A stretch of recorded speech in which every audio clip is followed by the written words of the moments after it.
নমস্কার বন্ধুরা, welcome to my হাসি খুশি চ্যানেলে। তো আজকে দেখো, আমরা সপরিবারে পৌষ পার্বণে পিঠেপুলি উৎসব পালন করছি। তো আজকে তোমাদেরকে দেখাবো আমাদের বাড়িতে কি কি পিঠে হয়েছে আর কিভাবে বানানো হয়েছে, সেগুলো সবই দেখতে পারবে একে একে তোমরা। তো দেখো, সবার প্রথমে আতপ চাল নিয়েছি আমি। চালটা ভালো করে ধুয়ে একটু শুকিয়ে নিচ্ছি গামছা পেতে, কারণ এটা মিক্সিতে পেস্ট করব বাড়িতেই, যাতে মিক্সিতে জড়িয়ে না যায়। তো এটা ভালো করে জল ঝরিয়ে নিতে হবে শুকিয়ে, তাহলে একটু ঝুরঝুরেভাবে পেস্ট করা যাবে। তো দেখো, চালটাকে আমি শুকিয়ে নিয়ে এবার মিক্সিতে দিয়ে পেস্ট করে নিয়ে দেখো চালনি দিয়ে চেলে নিচ্ছি, যাতে মোটা দানা না থাকে। এরপর দেখো, নারকেলটা আমি ফাটিয়ে নিচ্ছি পিঠে বানানোর জন্য। এটা ছিল আমাদের গাছের নারকেল, জানো তো। এই নারকেলটা এত মিষ্টি, জলটাও তেমন মিষ্টি। সবাই খাওয়ার জন্য ব্যস্ত হয়ে পড়ে, যে বলে আমি জল খাবো, বলে আমি জল খাবো। তো যাই হোক, তারপর আমরা নারকেল করতে শুরু করে দিলাম, সবাই হাতাহাতি। তোমরা দেখছো এখানে কয়জন নারকেল করছে, হেল্প করছে। মানে পিঠে তো খাওয়া নয়, খাটনিও আছে আর তেমন আনন্দও আছে। এরপর আমরা নারকেলটাকে ছাই মেরে নিচ্ছি, সেটা নলেন গুড় দিয়ে। তো এটা গুড় দিয়ে ভালো করে একটু নাড়িয়ে চাড়িয়ে নিয়ে রেখে দিলাম। তারপরে আমরা শুরু করতে লাগলাম পাটিসাপটা। তো দেখো, এই নারকেল দিয়ে কতগুলো পিঠে আমরা বানাই। তো প্রথমে আমি ফ্রাই প্যানে একটু তেল ব্রাশ করে নিয়েছি, তারপরে চালের গোলাটা ঘুরিয়ে নিলাম। তারপর ওর উপরে সুন্দরভাবে ওই নারকেল, যেটা নলেন গুড় দিয়ে আমি সুন্দর করে বানিয়ে রেখেছিলাম, ওটাকে দিয়ে বেশ মুড়িয়ে একদম পাটিসাপটার একটা শেপ দিয়ে দিলাম। এটা একটু হালকা আঁচেই করতে হবে, যাতে সুন্দরভাবে হয়, নিচে লেগে না যায়।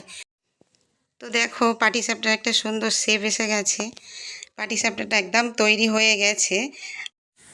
আমার তো পাটিসাপটা খেতে খুবই ভালো লাগে। তো আমার মতো কার কার ভালো লাগে পাটিসাপটা খেতে, প্লিজ আমাকে কমেন্ট করে জানাবে। তো দেখো, তোমাদের সঙ্গে কথা বলতে বলতে আমি কতগুলো পাটিসাপটা বানিয়ে নিয়েছি। এরপর আমরা যাব অন্য পিঠের দিকে। তো অন্যদিকে আমাদের আবার তেলের পিঠে বানানো হচ্ছে। দেখো, এটাকে আমরা তেলের পিঠে বলি। তোমরা এই পিঠেটাকে কী নামে চেনো আমাকে জানাবে।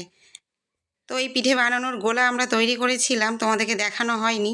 এটা চালের গুঁড়ো, আটা, একটু সামান্য আটা দিয়েছিলাম, আর ওতে দিয়েছিলাম নলেন গুড়, আর ছিল একটু গরম জল, আর একটু মৌরি ছড়িয়ে দিয়েছিলাম গন্ধ ভালো হওয়ার জন্য। এলাচ গুঁড়োও তোমরা দিতেই পারো। এই পিঠেটা বানানোর জন্য ব্যাটারটাকে একটু ভালো করে ফেটিয়ে নিতে হবে, কারণ যত ফেটাবে খুব সুন্দরভাবে পিঠেটা ফুলবে। তোমরা দেখো, আমি দিচ্ছি, তো নিজে নিজেই ফুলে উঠছে। এইভাবে বানালে তোমরাও দেখবে খুব সুন্দর, ভালো খেতে লাগে পিঠেটা। তোমরা দেখো কত সুন্দর পিঠেগুলো হয়েছে, আর খেতেও দারুণ হয়েছিল।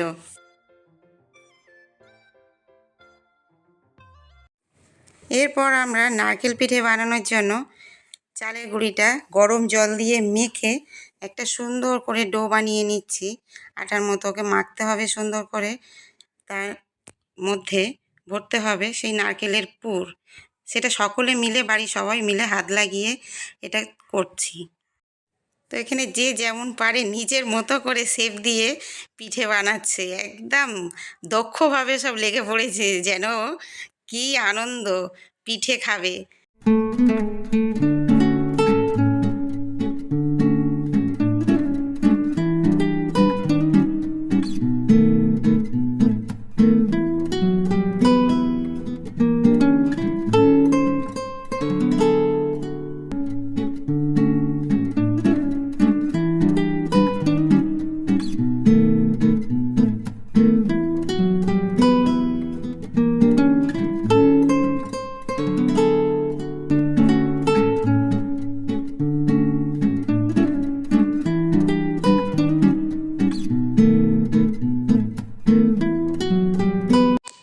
তো আমাদের নারকেল পিঠে বানানো রেডি।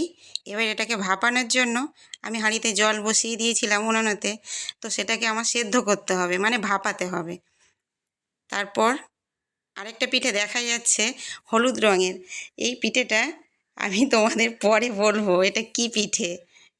তো তোমরা দেখো নারকেল পিঠে আমাদের ভাপানো হয়ে গেছে, একদম রেডি। গরম গরম আমরা এটাকে ঢেলে রাখলাম। এটা ঠান্ডা করে খেতে হবে, না হলে কিন্তু খুব গরম লেগে যাবে গালে। এই নারকেল পিঠেগুলো খাওয়ার পর সবাই মিলে অনেকটা বেঁচেও যায়। তারপরের দিন সকালবেলা আমরা এটাকে আবার দুধ দিয়ে ফুটিয়ে দুধ পুলি বানিয়ে নিই, সেটাও মন্দ লাগে না, বেশ ভালোই লাগে। যে হলুদ পিঠেটা তোমাদেরকে দেখিয়েছিলাম সেটা হলো ঝাল পিঠে। তো এটা আমরা একটু বানাই অল্প করেই।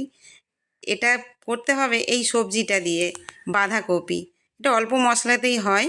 এই বাঁধাকপিটা ভালো করে একটু কষিয়ে দিয়ে ওই নারকেলেরই মতো পুর করে ওটাকে নারকেল পিঠেরই শেপ দিই। তো এটাও নারকেল পিঠের মতোই ভাপিয়ে নিতে হবে। তো এটা আমরা করি।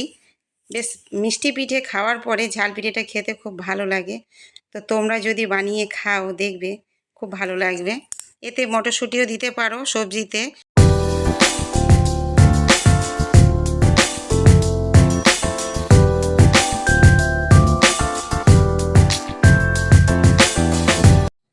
এরপর আমরা চুষি পিঠে বানাবো।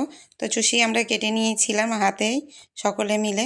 চুষি পিঠেটা বানালাম আমরা দুধ দিয়ে এবং তাতে একটু এলাচ তেজপাতা দিয়ে চিনি দিয়ে শেষে একটু নলেন গুড় দিয়ে নাড়িয়ে নামিয়ে নিয়েছিলাম। খেতে তো খুব সুন্দর হয়েছে, দুর্দান্ত হয়েছে। আর অন্যদিকে হচ্ছে আরেক রকম পিঠে, তোমরা দেখো এটা উনুনের দিকে হচ্ছে। তো এটাকে তোমরা কি পিঠে বলো? আমরা এটা সরু চুকলি পিঠে বলি। এটা কড়াতে একটু তেল